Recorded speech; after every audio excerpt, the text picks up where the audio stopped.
Avant le chauffage central et l'isolation, survivre à l'hiver était plus qu'inconfortable. C'était un véritable défi. Les paysans médiévaux devaient faire preuve de créativité et utiliser tout ce qu'ils pouvaient pour combattre le froid. Certaines de leurs idées pourraient vous surprendre et vous serez sûrement reconnaissant d'avoir une maison chaude. La maison du paysan. Médiévale, une fortification contre le froid. Les maisons paysannes médiévales n'étaient pas exactement des merveilles architecturales. La plupart étaient de simples structures d'une seule pièce, avec des murs faits de torchis et de plâtre. Il s'agissait essentiellement de bâtons tressés et recouverts d'un mélange d'argile, de sable, de fumier animal et de paille. C'était comme vivre dans un projet primitif de construction en papier, sauf que c'était moins étanche et plus susceptible d'abriter des rongeurs indésirables. Les sols étaient généralement en terre battue mélangée à de la paille. Pratique, mais pas exactement ce que nous appellerions douillet selon les normes actuelles. Ce sol en terre était périodiquement recouvert de joncs frais ou de paille, créant des couches d'isolation contre le sol froid. Les couches inférieures, en décomposition, généraient de petites quantités de chaleur à mesure qu'elles se décomposaient, fournissant une chaleur subtile par le bas.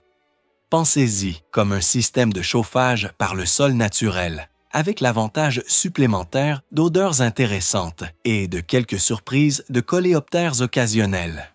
Ces maisons comportaient généralement une seule pièce principale où toute la famille vivait, travaillait, mangeait et dormait. Ce n'était pas un choix de conception basé sur l'union, c'était une pure économie de survie. Chauffer une seule pièce consomme beaucoup moins de combustible que d'en chauffer plusieurs. Et la chaleur corporelle partagée des membres de la famille aidait à maintenir une température à peu près supportable. Des recherches suggèrent que chaque corps humain émet environ la même chaleur qu'une ampoule de 100 watts.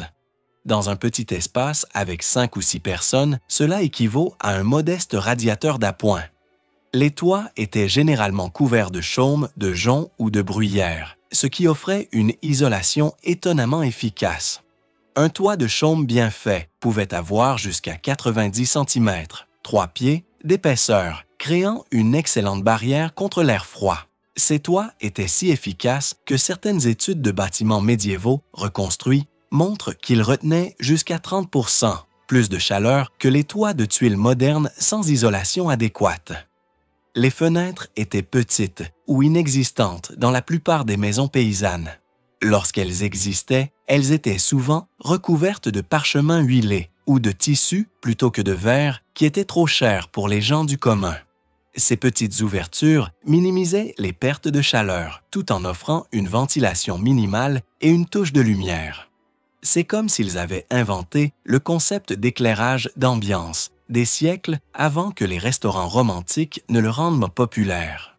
Les portes étaient un autre point faible pour la rétention de la chaleur. Elles étaient donc maintenues petites et parfois recouvertes de lourdes tentures en tissu pour bloquer les courants d'air.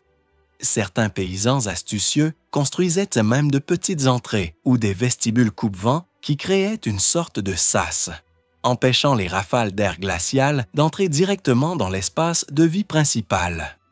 Le plus important peut-être, les maisons médiévales n'étaient pas seulement pour les humains. Le bétail partageait souvent l'espace de vie, surtout pendant les mois les plus froids. Les vaches, les chèvres, les cochons et les poulets étaient amenés à l'intérieur, ajoutant leur chaleur corporelle au mélange. Une seule vache peut générer autant de chaleur qu'un petit poêle à bois, ce qui en faisait de précieuses daubachines compagnes d'hiver, malgré leur qualité moins attrayante. Il n'y a rien de plus douillet que de partager une soirée d'hiver avec une vache flatulente. Avec tous ces éléments combinés, la maison elle-même servait de première ligne de défense contre les rigueurs de l'hiver. Mais pour rester au chaud, il fallait plus que 4 murs et un toit. Le cœur de chaque maison médiévale était littéralement le foyer. Le foyer, cœur chauffant et source de fumée.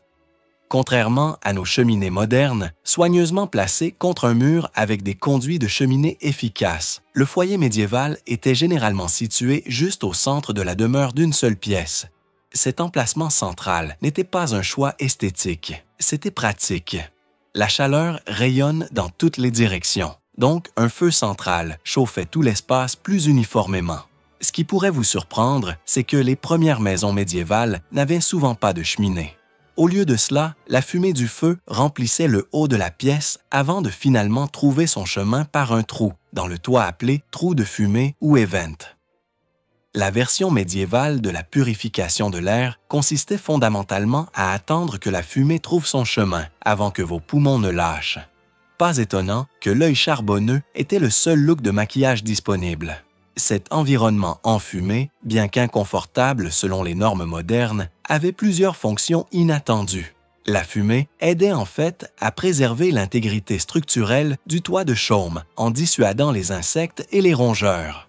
Elle créait également un système naturel de conservation des aliments.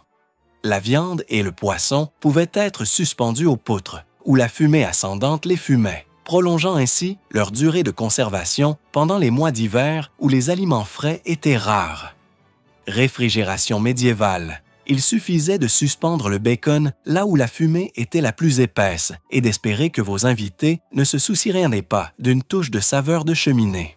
Gérer le feu du foyer était à la fois un art et une science. Le bois était une ressource précieuse, surtout dans les zones où la déforestation s'était produite en raison de la croissance démographique et de l'expansion agricole. À la fin de la période médiévale, certaines régions d'Europe avaient perdu jusqu'à 70% de leur couvert forestier d'origine, rendant le bois de chauffage de plus en plus cher et difficile à obtenir. Pour conserver cette précieuse ressource, les paysans maintenaient rarement leurs feux allumés en continu. Au lieu de cela, ils couvraient le feu de cendre pour conserver la chaleur et utiliser un minimum de combustible, ne le ravivant que si nécessaire pour cuisiner ou pendant les heures les plus froides. De nombreux foyers ont développé un système de partage du feu, où un enfant pouvait être envoyé chez un voisin avec un porte-braise pour emprunter du feu si le leur s'éteignait. Les enfants médiévaux n'empruntaient pas seulement du sucre à leurs voisins, ils empruntaient aussi la capacité de ne pas mourir de froid. Lorsque le bois était rare, les paysans médiévaux faisaient même preuve de créativité avec des combustibles alternatifs.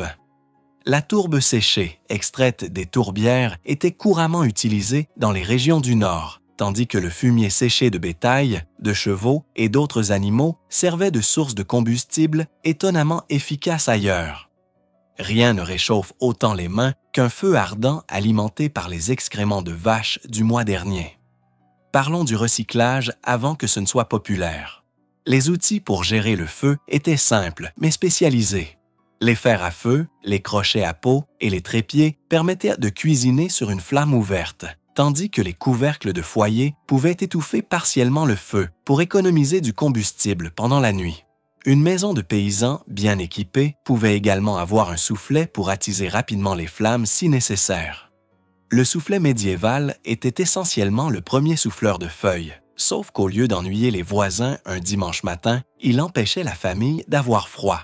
La sécurité incendie était une préoccupation sérieuse, surtout compte tenu de la nature inflammable des toits de chaume et des structures en bois. La plupart des colonies avaient des réglementations strictes sur le moment où les feux pouvaient être allumés et quand ils devaient être éteints. Le couvre-feu du soir dans de nombreuses villes médiévales, signalé par le son d'une cloche, trouvait en partie son origine dans une mesure de sécurité incendie, exigeant que tous les feux soient couverts ou éteints pendant la nuit. Malgré ces précautions, les incendies étaient le plus grand désastre qui pouvait frapper une communauté médiévale. De nombreuses villes ont été incendiées plusieurs fois au cours de leur histoire.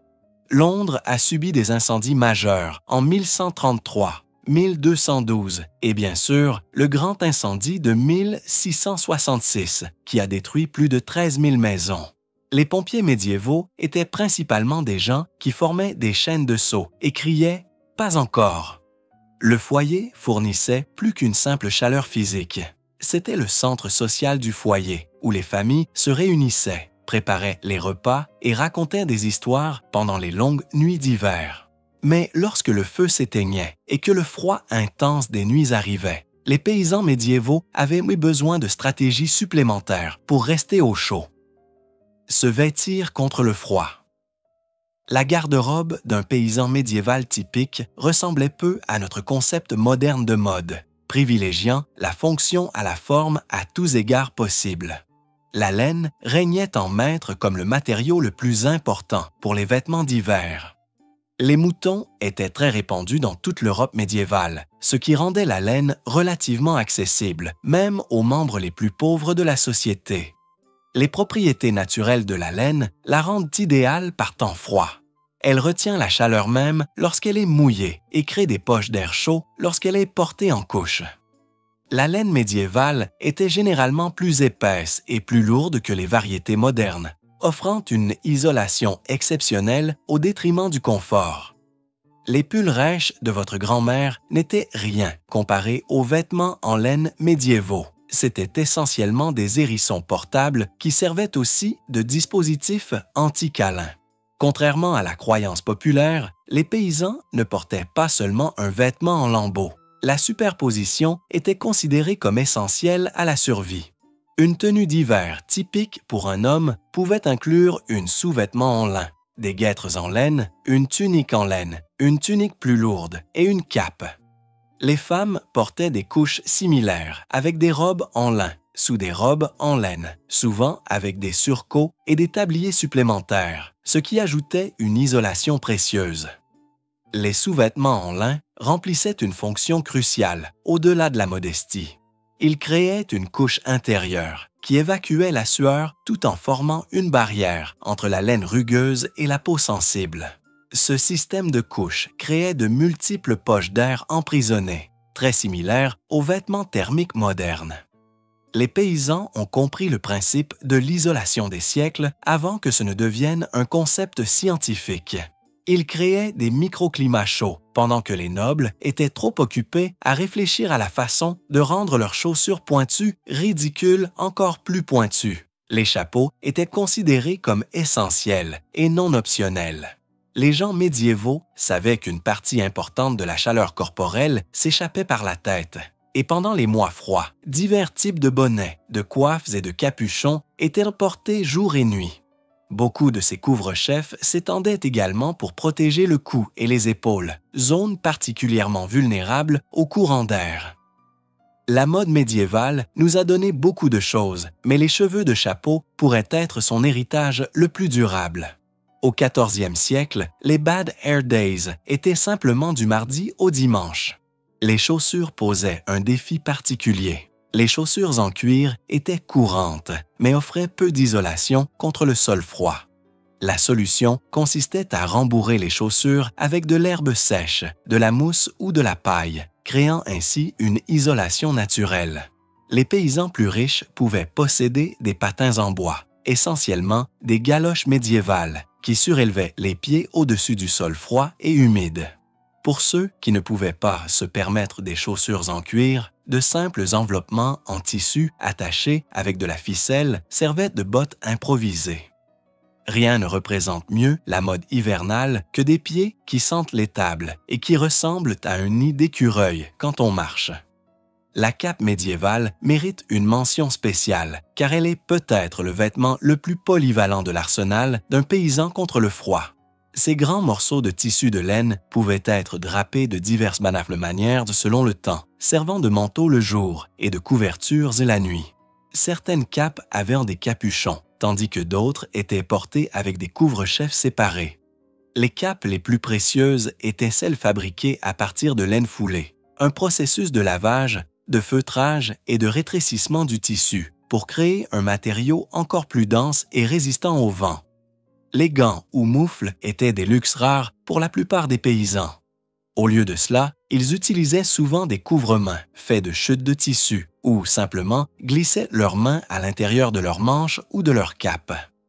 La conception de moufles sans doigts, qui laissaient les bouts des doigts exposés pour le travail tout en couvrant la paume et le dos de la main, était une innovation médiévale pratique qui reste populaire aujourd'hui. Apparemment, la nécessité d'envoyer des SMS a fait que la solution a été inventée des siècles avant les smartphones. Lors de leurs déplacements entre villages en hiver, les paysans employaient des stratégies supplémentaires. Du tissu pouvait être placé entre les couches pour une isolation supplémentaire. Certains cousaient de petits sacs d'herbes ou d'épices séchées dans leurs vêtements, croyant que ces agents chauffants aideraient à réchauffer le sang. On peut discuter de l'effet réel de ces ajoutés botaniques, mais le confort psychologique a sans doute aidé. Mais les vêtements seuls ne suffisaient pas pour combattre le froid intense d'une nuit d'hiver médiévale. Quand l'obscurité tombait complètement, d'autres stratégies de survie entraient en jeu. Chaleur partagée et vie nocturne. Lorsque la nuit tombait complètement en hiver médiéval, survivre jusqu'au matin dépendait souvent d'une ressource cruciale, la chaleur corporelle partagée. Les arrangements de sommeil dans une maison paysanne étaient conçus pour maximiser la chaleur par la proximité, un contraste marqué avec notre obsession moderne pour l'espace personnel et les chambres privées. La plupart des familles paysannes dormaient dans une seule pièce, souvent sur un grand lit ou une plateforme de couchage communautaire. Ce n'étaient pas les matelas séparés que nous pourrions imaginer aujourd'hui. Au lieu de cela, ils se composaient généralement d'un cadre en bois rempli de paille, qui était recouvert de tout tissu ou peau que la famille pouvait se permettre. Les foyers plus riches pouvaient avoir des matelas de plumes, tandis que les plus pauvres pouvaient dormir directement sur des sols couverts de paille.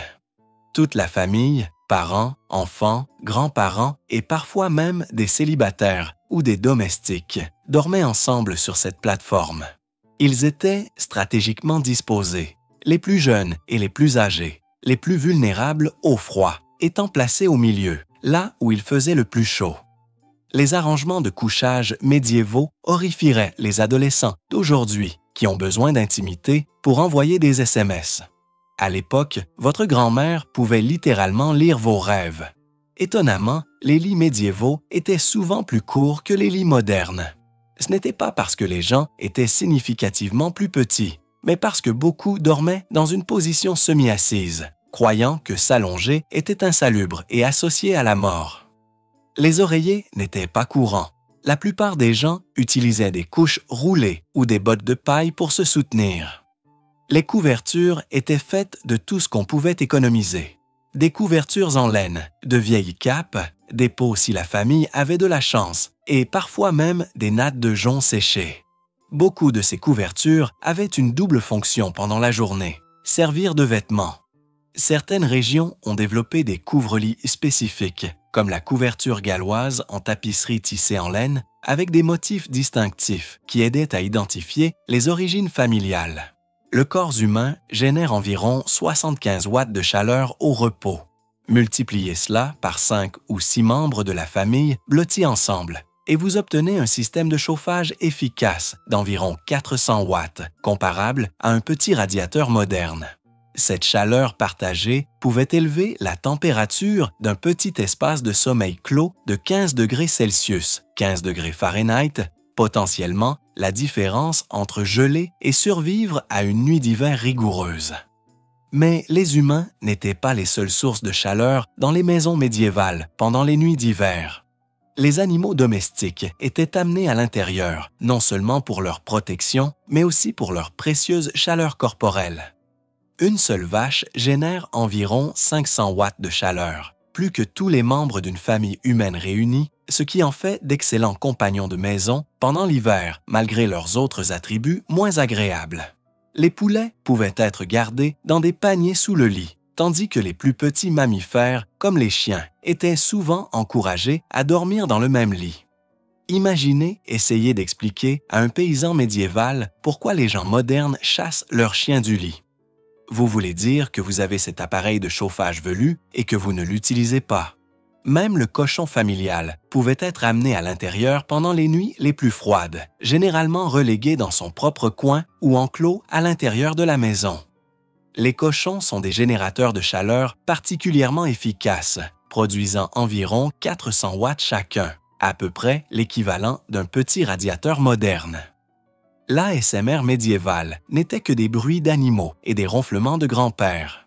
Les limites de l'espace personnel étaient très différentes au Moyen Âge et étaient dictées par la nécessité plutôt que par la préférence. L'intimité, telle que nous la comprenons aujourd'hui, n'était tout simplement pas une option lorsque la survie dépendait de la chaleur partagée. Les registres historiques et la littérature suggèrent que cette proximité constante a affecté la façon dont les gens percevaient les limites personnelles et s'est habitué au contact physique constant d'une manière qui semblerait intrusive selon les normes modernes. Parfois, les villages établissaient des maisons de réchauffement communautaires où ceux qui n'avaient pas de famille pouvaient se rassembler pendant les nuits les plus froides. Ces espaces étaient entretenus par la communauté et chacun contribuait en combustible ou en main-d'œuvre. Ces arrangements ont aidé à assurer la survie des veuves, des veufs et d'autres personnes qui manquaient de la protection de la chaleur corporelle familiale. Alors que ces méthodes de sommeil communautaire étaient cruciales pour la survie hivernale, elles avaient également d'autres avantages. Une fois réchauffés par la chaleur corporelle partagée, les paysans pouvaient tirer le meilleur parti des longues nuits d'hiver. L'hiver signifiait des jours plus courts et des nuits plus longues pour les paysans médiévaux, et ils adaptaient leurs activités en conséquence.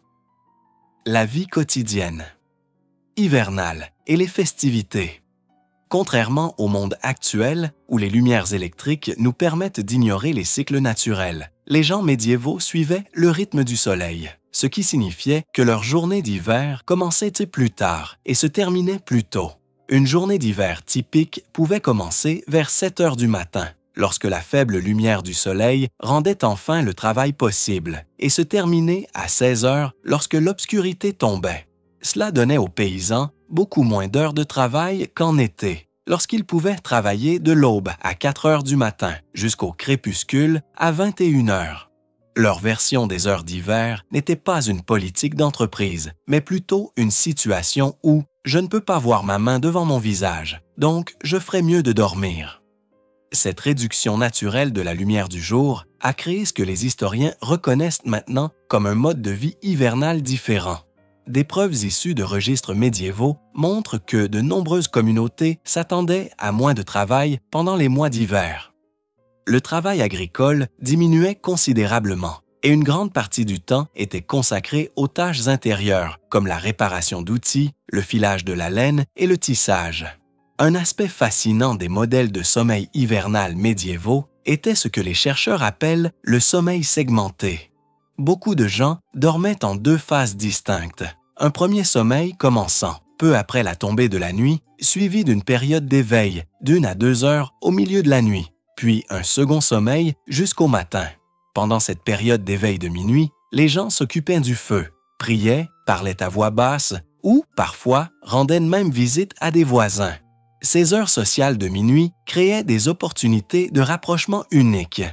Les registres de cette époque mentionnent des personnes partageant leurs rêves, racontant des histoires ou discutant de questions communautaires pendant ces interludes nocturnes. Rester éveillé jusqu'à minuit n'était pas considéré comme faire la fête, c'était juste mardi. Leur version de l'envoi de SMS à minuit était une vraie conversation en face à face.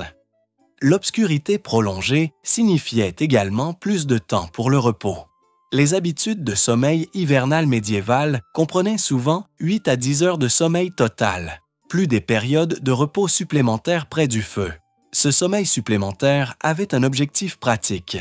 Le corps brûle moins de calories pendant le sommeil, ce qui en faisait une stratégie efficace pour conserver l'énergie lorsque les réserves alimentaires étaient limitées. Curieusement, de nombreuses coutumes et festivals religieux ont tiré parti de ces habitudes de sommeil hivernal. Les messes de minuit et les célébrations de la veille de Noël ont profité de la période naturelle de réveil au milieu de la nuit, tandis que les observances religieuses du matin étaient programmées plus tard en hiver qu'en été. Si le rythme saisonnier offrait certains avantages, il créait également des défis. Les longues nuits sombres pouvaient déclencher ce que nous connaissons aujourd'hui sous le nom de dépression saisonnière. Les remèdes médiévaux incluaient les rassemblements communautaires, les traditions de narration et les festivals d'hiver spécifiquement conçus pour combattre les effets psychologiques de l'obscurité et du confinement. Mais pour survivre à ces longues nuits d'hiver, les paysans médiévaux avaient besoin de plus que de simples horaires de sommeil et de divertissement. Se nourrir pour survivre au froid. Pendant les rudes hivers médiévaux, la nourriture consommée par les gens n'était pas seulement pour la survie, c'était une source importante de chaleur. Les repas d'hiver les plus populaires étaient des ragoûts épais et copieux qui combinaient tous les ingrédients disponibles des récoltes d'automne et des provisions stockées. Ces mélanges riches en calories fournissaient une chaleur interne cruciale pendant que le corps travaillait à les digérer. Les techniques de conservation ont permis aux paysans médiévaux de maintenir une alimentation variée, quoique limitée, tout au long de l'hiver. Les viandes salées, le poisson fumé, les fruits secs, les noix et les légumes racines, stockés dans des endroits frais et secs, formaient l'épine dorsale de la nutrition hivernale. Le corps humain génère plus de chaleur en digérant des aliments riches en protéines et en graisses, ce qui rendait ces aliments conservés particulièrement précieux. Le pain est resté un aliment de base tout au long de l'année et représentait souvent plus de la moitié des calories quotidiennes des paysans. Le pain d'hiver était généralement plus dense et plus foncé que les variétés d'été. Le processus de fabrication du pain, pétrir, faire lever et cuire, ajoutait également une chaleur bienvenue au foyer. Les émissions de pâtisserie médiévale ne se concentraient ainsi pas sur des décorations fantaisistes, mais sur le nombre de personnes qui pouvaient se blottir autour de ce four sans subir de brûlures au 3e degré. Les épices ont joué un rôle surprenant dans le confort hivernal médiéval, du moins pour ceux qui pouvaient se les permettre. Le poivre, le gingembre, la cannelle et le clou de girofle étaient censés réchauffer le sang et le corps de l'intérieur. La croyance médiévale selon laquelle l'ail et les oignons fournissaient de la chaleur interne s'avère avoir un certain fondement dans la réalité, car ces aliments peuvent légèrement augmenter le métabolisme. Les méthodes de chauffage créatives impliquaient plus que la simple alimentation. Des pierres chaudes provenant du feu étaient enveloppées dans du tissu et placées au pied des lits ou parfois dans les poches pour une chaleur portable. Dans certaines régions, les gens remplissaient des sacs en tissu de grains chauds, créant ainsi les premières bouillottes du monde sans eau. Rien ne dit « je t'aime » à l'époque médiévale, comme une poche d'orge brûlante placée sous vos pieds au coucher. Les boissons étaient particulièrement importantes dans la trousse de survie hivernale. Les bières chaudes infusées au miel et aux épices étaient populaires pour réchauffer l'hiver, créant une sensation de chaleur à l'estomac qui contrait temporairement le froid. Pour les occasions spéciales ou les périodes de froid particulièrement intenses, les communautés pouvaient mettre en commun leurs ressources pour organiser des festins. Ces repas communautaires avaient de multiples objectifs: partager des ressources limitées, générer de la chaleur sociale grâce à des lieux de rassemblement bondés et remonter le moral pendant la période la plus sombre de l'année. Les registres des villages médiévaux montrent une augmentation des rassemblements communautaires pendant les mois les plus froids, ce qui suggère qu'il s'agissait d'une stratégie de survie délibérée. Une approche médiévale unique pour rester au chaud impliquait de modifier les horaires des repas pendant l'hiver. Avec moins de lumière solaire pour travailler, les paysans mangeaient normalement leur repas le plus copieux plus tôt dans la journée, ce qui permettait à leur corps de générer de la chaleur digestive pendant les heures les plus froides, plutôt que pendant leur sommeil. Les diététiciens médiévaux ne se souciaient pas de manger après 18 heures pour grossir. Ils s'inquiétaient de gaspiller de la nourriture précieuse et chaude pendant qu'ils étaient inconscients. Le rituel de se rassembler autour d'un pot fumant après une journée de travail glacial procurait un réconfort émotionnel aussi important que la chaleur physique. Les repas d'hiver étaient généralement servis dans des bols en bois qui conservaient la chaleur mieux que le métal ou la poterie, permettant aux gens de se réchauffer les mains en mangeant. Ces nombreuses méthodes de chauffage de l'intérieur vers l'extérieur complétaient toutes les techniques de chauffage externe, créant un système de survie complet qui a permis aux populations médiévales de survivre hiver après hiver. Et malgré tout, ils ont également trouvé des moyens d'adapter leur routine quotidienne aux défis uniques de la saison.